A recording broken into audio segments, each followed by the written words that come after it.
sudut, amam, mizan, dam. Ila sama, jam, tadi, sudut, amam, mizan, dam. Ila sama. waaye ñu ngi benn kilifa bi laa doon tudd moom daa ànd ak Aliou Badara xam naa ne bokk na ca ñay jàngale ñu teg ko ba ca kër suñu ñëwee asalaamaaleykum. jaaraam.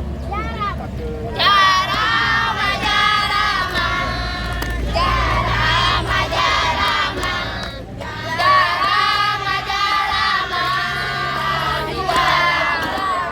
jóg leen ñu sargal ko, Mamour ñu màggal ko, sunu ndaw ñi jàppale ko, sunu mag ñi ñaanal ko. Mamour sa jëf dee rëy, sa liggéey bi dootul fay, moo tax ma jóg di la way, ngeen sa jëf di kenn du ko fay. Sargal nga diine ji tey, sa tumaal te yaa jara kañ.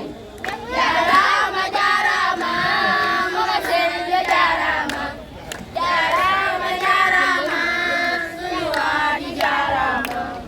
Jóg leen ñu sargal ko, Mamour ñu màggal ko. Jaaraama jaaraama, jaaraama jaaraama, jaaraama jaaraama, suñu waa ji jaaraama. Jóg leen ñu sargal ko, Mamour ñu màggal ko, suñu ndaw ñi jàppale ko, suñu mag ñi ñaanal ko. Mamour sa jëf jee rëy, sa liggéey bi dootul fay, moo tax ma jug di la way, ndem sa jëf ji kenn du ma fay. Sargal nga diine ji tey, sa tumaan te yaa jara kañ.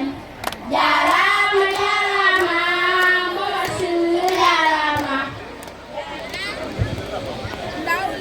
الرحمن الرحيم قل أعوذ برب الناس ملك الناس إله الناس من شر الوسواس الخناس الذي يوسوس في صدور الناس من الجنة والناس صدق الله العظيم وبلغ رسولنا بالمصطفى الكريم ونحن على ما قال ربنا مولانا من الشاهدين اللهم ارحمنا بالقرآن الكريم وانفعنا بالآيات وذكر الحكيم واجعله لنا حجة يوم الدين اللهم انفعنا بما صرفت به من الآيات وذكرنا بما ضربت به من المثلات وكفر بتلاوته عنا السيئات إنك مجيب الدعوات اللهم تقبل منا ختم القرآن وتجاوز عنا ما كان في تلاوته من سهو أو نسيان أو تحريف أو تقديم أو تأخير أو زيادة أو نقصان أو تأويل على غير ما أنزلته أو تعويل عند تلاوته أو كسل أو ضيق اللسان أو وقوف بغير وقف أو دوام بغير إكرام أو إيمان أو بيان واكتب منا على القرآن والكمال على أقدام على الصراط والسماء وسط الجنان وارزقنا جوار سيدنا محمد عليه الصلاة والسلام وأكرمنا بلقائك يا الديان اللهم اجعل القرآن العظيم ربيع قلوبنا وجلاء أهداننا وذهاب همومنا وقائدنا وسائقنا إلى جنة النعيم. اللهم اجعله أنسنا في الوحشة ومصاحبنا في الوحدة ويصبحنا بالظلمة ودليلنا في الحيرة ومنقذنا في الفتنة وعصمنا به من الزيغ والأهواء وكيد الأعداء يا رحمن يا رحيم. اللهم اختم بالسعادة آجالنا وحقق بالزيادة أمالنا واحفظ بالعافية غدونا وعصلنا واجعل إلى رحمتك مصيرنا ومآلنا واسجد سجال عفوك على ذنوبنا ومن علينا بستر عيوبنا.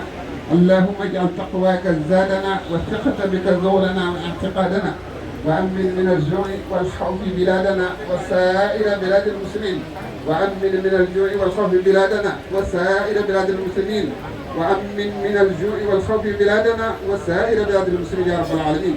اللهم بلغ ثواب ما قرأناه ونور ما تلوناه لرب سيدنا ونبينا محمد عليه الصلاة والسلام وأرواح آبائه وأمهاته وأزواجه وذرياته وأصحابه رضوان الله تعالى عليهم أجمعين وأرواح آبائنا وأمهاتنا ومشايخنا وأرواح جميع المسلمين. والصلاة والسلام على سيدنا مولانا محمد خاتم النبيين وإمام المرسلين.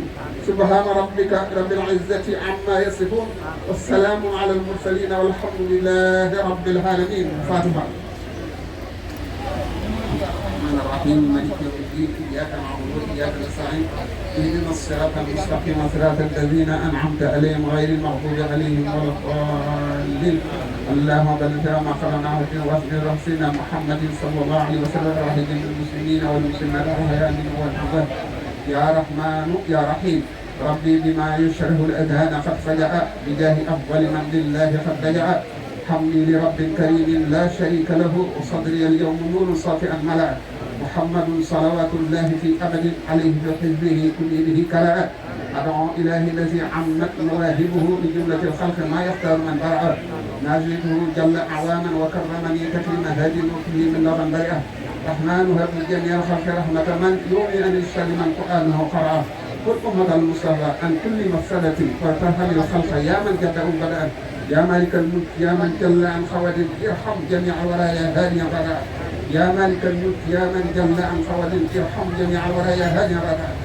يا مالك الملك يا من جل عن خواد ارحم جميع ورايا هادي غدا. محوت ما قد نهاه القلب من ضرر بجاه أفضل من بالله قد لجأ. سبحان ربك رب العزة عما يصفون وسلام على المرسلين والحمد لله رب العالمين.